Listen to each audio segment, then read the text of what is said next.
Hi everyone, welcome back to my channel teaching with miss Joey Ali. Math में हमारा जो आज का टॉपिक है वो है रेशियो एंड प्रोपोर्शन पर। जी, आज हम बात कर रहे हैं रेशियो पर, इक्विवेलेंट रेशियोज पर, प्रोपोर्शन पर। आज हम समझेंगे रेशियो को, इक्विवेलेंट रेशियोज को, उनकी एग्जाम्पल्स के साथ। हम अपना आज का टॉपिक स्टार्ट करते हैं। रेशियो का मतलब तनासुब के हैं। तनासुब या रेशियो को दो मिकदारों का मवाजना करने के लिए इस्तेमाल किया जाता है। A ratio is a relation which one quantity bears to another quantity of the same kind with regard to their magnitudes। तनासुब एक ऐसा रिश्ता है जो एक मिकदार को उनकी वसअत के हवाले से एक ही किस्म की दूसरी मिकदार से ताल्लुक़ रखता है। एक अदद जो दो चीज़ों के दरमियान मवाजने की नुमाइंदगी करता है। ठीक है, दो मिकदारों के रिश्तेदार मैग्नीट्यूड्स को आमतौर पर एक हिस्से के तौर पर जाहिर किया जाता है। एक ही किस्म की दो मिकदारों के दरमियान ताल्लुक़ को तनासुब कहा जाता है। Now look at this example. Nadir weights 84 kilograms and Rahil weighs 72 kilograms. The weights of Nadir and Rahil are in the ratio of। Nadir का जो वज़न है वो 84 किलोग्राम है और राहिल का जो वज़न है वो 72 किलोग्राम है। ठीक है, नादिर राहिल का जो वज़न का तनासुब है वो हमें मालूम करके बताना है। जी, हम इस एग्जाम्पल को समझने से पहले थोड़ा सा रेशियो पर रोशनी डाल लेते हैं। ठीक है, रेशियो मीन्स जब हम दो चीज़ों का रिलेशन देखते हैं या फिर किसी दो चीज़ों का कंपैरिजन करते हैं तो वो हमारा रेशियो कहलाता है। ठीक है, रेशियो जो है यूज़ होती हैं क्वांटिटीज़ को कंपेयर करने के लिए, लेकिन एक बात याद रखें। ठीक है, जब भी हम क्वांटिटीज़ को कंपेयर करते हैं तो एक तरह की क्वांटिटीज़ को ही कंपेयर करते हैं, बिकॉज कंपैरिजन हमेशा दो या दो से ज़्यादा चीज़ों के बीच में होता है। कंपैरिजन में चीज़ें छोटी बड़ी हो सकती हैं, उनमें डिफरेंस भी हो सकता है। ठीक है, लेकिन कंपैरिजन करने के लिए चीज़ें सेम कैटेगरी की होनी चाहिए। जैसे यहाँ पे इस एग्जाम्पल में हमें सेम कैटेगरी गिवन है। ठीक है जी, सेम कैटेगरी की होनी चाहिए। अलग अलग चीज़ों का कभी भी हम कंपैरिजन नहीं करते। अगर हम जैसे वज़न का कंपैरिजन कर रहे हैं तो हम वज़न का कंपैरिजन वज़न के साथ ही करेंगे। हाइट का कंपैरिजन कर रहे हैं तो हाइट का हाइट से ही करेंगे। वेट का कर रहे हैं तो वेट का वेट से ही करेंगे। लेंथ का कर रहे हैं तो लेंथ का लेंथ से, ब्रेथ का ब्रेथ से। ठीक है जी, because comparison must be of same unit. मवाजना एक ही यूनिट का होना चाहिए। रेशियो का जो बेसिक कॉन्सेप्ट है वो यही है कि comparison must be of same unit. ठीक है, लंबाई का जैसे लंबाई के साथ होगा कंपैरिजन, चौड़ाई का चौड़ाई से होगा, ऊंचाई का ऊंचाई से होगा, कलर का कलर से होगा, फ्रिक्वेंसी का फ्रिक्वेंसी से, टेम्परेचर का टेम्परेचर से, आवर का आवर से, केजी का केजी से। बिकॉज ये जो कंपैरिजन होता है ना, ठीक है, यही हमारा रेशियो होता है। जी हाँ, ये जो हम कंपैरिजन करते हैं यही हमारा रेशियो कहलाता है। जी, इस एग्जाम्पल में भी जो हमारे पास रेशियो को फाइंड आउट करना है वो सिंपल, देखें, केजी का केजी से बहुत आसानी के साथ हम फाइंड आउट कर लेंगे। सोल्यूशन की हमने यहाँ हेडिंग डाली 84। ठीक है, किलोग्राम जो है नादिर का वज़न है और राहिल का जो वज़न है वो 72 केजी है। ठीक हो गया जी। Nadir weight 84 KG, Rahil weight 72 KG. ठीक है, अब हमने इसको डिवाइड किया। टेबल से हमने इसको कट आउट करना है। ये 12 के फैक्टर से जाएगा। ठीक है, 12 6 72, 12 7 84, 7/6। ठीक है, 7:6 is your answer। now look at this example. Second is given here। consider two boxes, one weight 3 kg and the second 4 kg। ठीक है, दो खानों पर गौर करें। एक का वज़न 3 किलो, दूसरे का 4 किलो है। यहाँ पे भी हमें रेशियो फाइंड आउट करना है। बहुत आसानी के साथ हम फाइंड आउट कर लेंगे क्योंकि हमारे पास जो कंपैरिजन है वो सेम यूनिट का है, सेम कैटेगरी का है। ठीक है, केजी का केजी से है तो बहुत आसानी के साथ ही हमारे पास रेशियो फाइंड आउट होकर निकल आएगा। ठीक है, सोल्यूशन की हमने यहाँ हेडिंग डाली, weight of the first box 3 kg and weight of the second box 4 kg।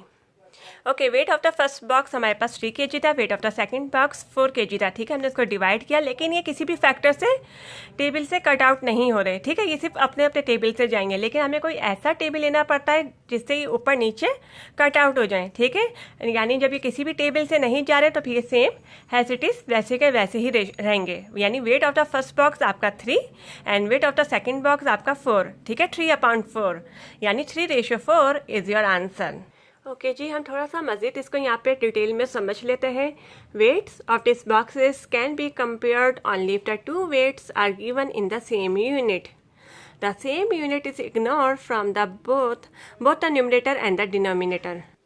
इन डब्बों में से वज़न का मवाजना सिर्फ इसी सूरत में किया जा सकता है जब दोनों वज़न एक ही यूनिट में दिए जाएं। ठीक है, एक ही इकाई को अदर न्यूमरेटर और डिनोमिनेटर दोनों से नज़रअंदाज किया जाता है। Therefore, the ratio of deer with 3 kg and 4 kg is 3:4। ठीक है, लिहाजा इनके वज़न 3 किलोग्राम और 4 किलोग्राम का जो तनासुब है वो 3:4 है। A ratio has no unit।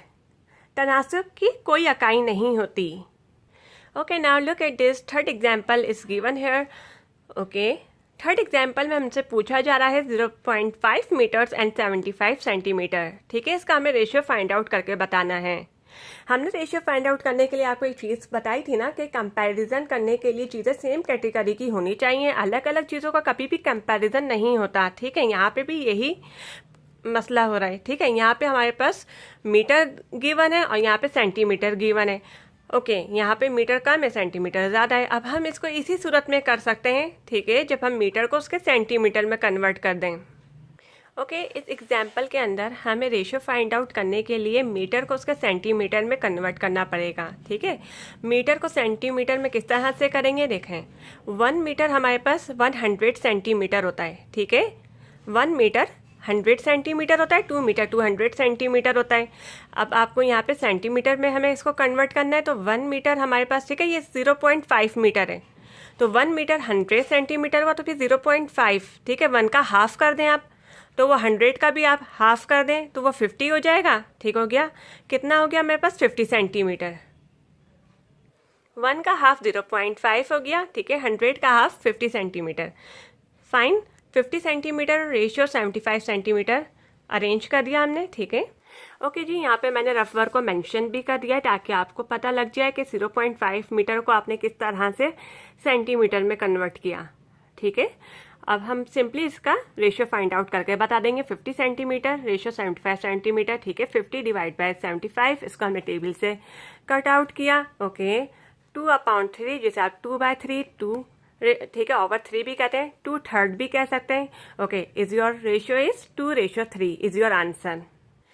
I hope कि आपको इस वीडियो के अंदर, ठीक है, बहुत आसानी के साथ रेशियो को फाइंड आउट करने का तरीका जो है ना इन डिटेल ओके समझ आ गया होगा कि किस तरह से हमने रेशियो को फाइंड आउट करके बताया है। ओके, अब हमारा जो नेक्स्ट टॉपिक है वो है इक्विवेलेंट रेशियोज।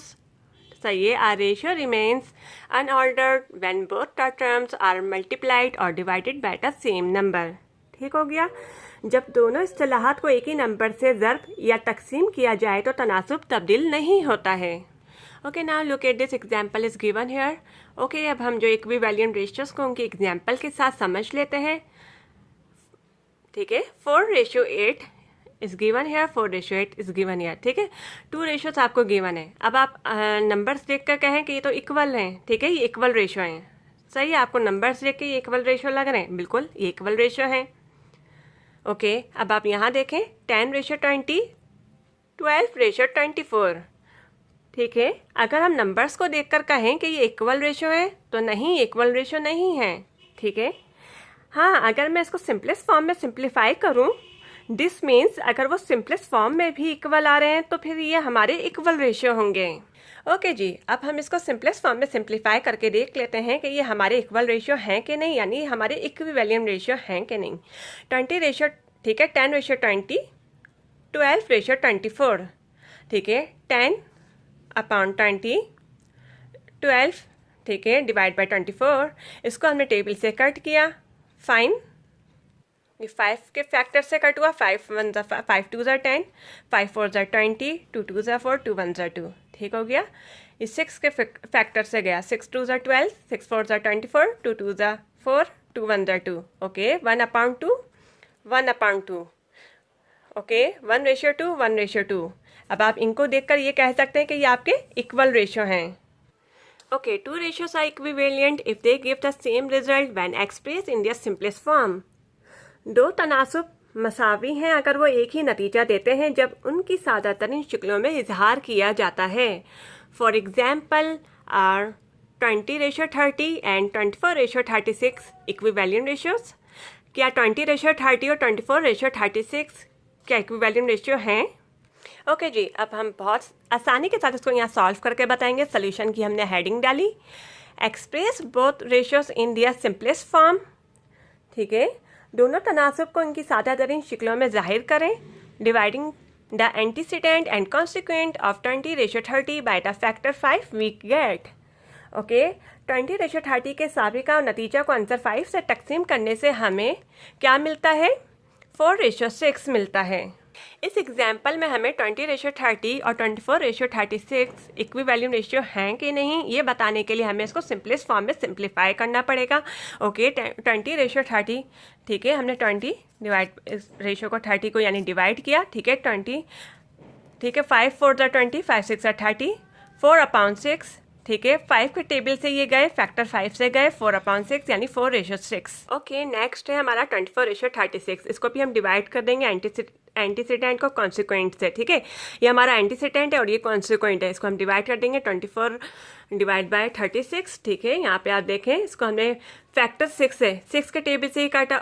ठीक है, कट हो गया, 6 4 24, 6 36, 4/6 यानी 4:6। ओके, 24:36, 4:6 यानी कि 20:30 का हमारे पास 4:6। ठीक है, एंड 24:36 का भी हमारे पास 4:6। ठीक है, सिंपलेस्ट फॉर्म में सिंप्लीफाई करके हमारे पास इक्विवेलेंट रेशियोस गिवन हो गए। ओके जी, मजीद अगर हम इसको कट करना चाहें तो 2 के टेबल से हम कर सकते हैं। ठीक है, 2 2 4, 2 3 6 यानी 20:30 का 2/3, 2:3 आ जाएगा। इसी तरह से 24:36 को भी हम मजीद अगर कट करना चाहें तो 2 के टेबल से कर सकते हैं। 2 2 4, 2 3 6। ठीक है, 2/3, 2:3 यानी इक्विवेलेंट रेशियो हैं ये।